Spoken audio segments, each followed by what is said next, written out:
वही व्यक्ति अपने लक्ष्य तक पहुंच सकता है जो किसी प्रलोभन में फंसकर रुकता नहीं है।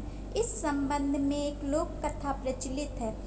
कथा के अनुसार एक राजा था जिसकी कोई भी संतान नहीं थी।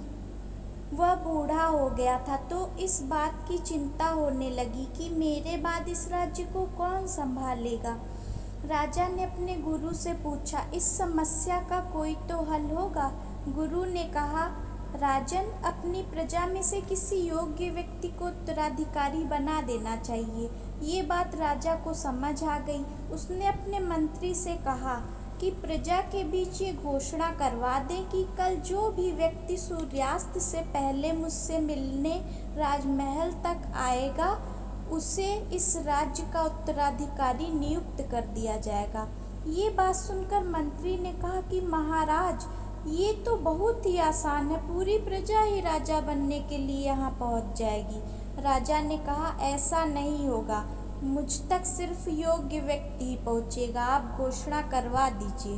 मंत्री ने राजा की आज्ञा का पालन किया और प्रजा तक संदेश पहुंचा दिया। अगले दिन बड़ी संख्या में लोग उत्तराधिकारी बनने के लिए राजमहल की ओर निकल पड़े।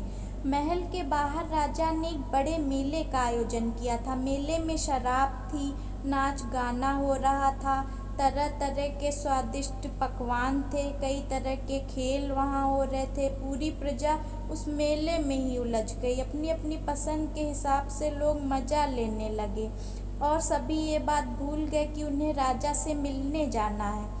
तभी वहाँ एक ऐसा युवक आया जो इन प्रलोभनों में नहीं फंसा। उसे सिर्फ अपने लक्ष्य तक पहुँचना था। वह सीधे राजमहल की ओर प्रस्थान कर गया और मुख्य द्वार पर 2 पहरेदार खड़े थे। उन्होंने युवक को रोका, लेकिन वह उनसे किसी तरह बचकर महल में प्रवेश कर गया। अंदर पहुंचते ही उसे राजा और उनके मंत्री मिले। राजा ने उस युवक को राज्य का उत्तराधिकारी नियुक्त कर दिया। तो फ्रेंड्स, हमें इस कहानी से ये सीख मिलती है कि हमें अपने लक्ष्य तक पहुंचने के लिए रास्ते में रुकना नहीं चाहिए।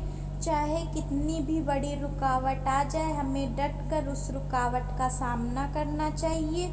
सफलता इतनी आसानी से नहीं मिलती, बहुत सारी सीढ़ियाँ होती हैं जो हमें चढ़नी पड़ती हैं सफलता तक पहुंचने के लिए।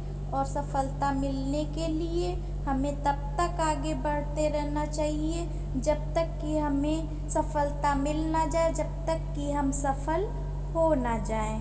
तो फ्रेंड्स, कैसी लगी आपको मेरी कहानी? अगर अच्छी लगी हो तो प्लीज़ मेरे चैनल को सब्सक्राइब ज़रूर करें।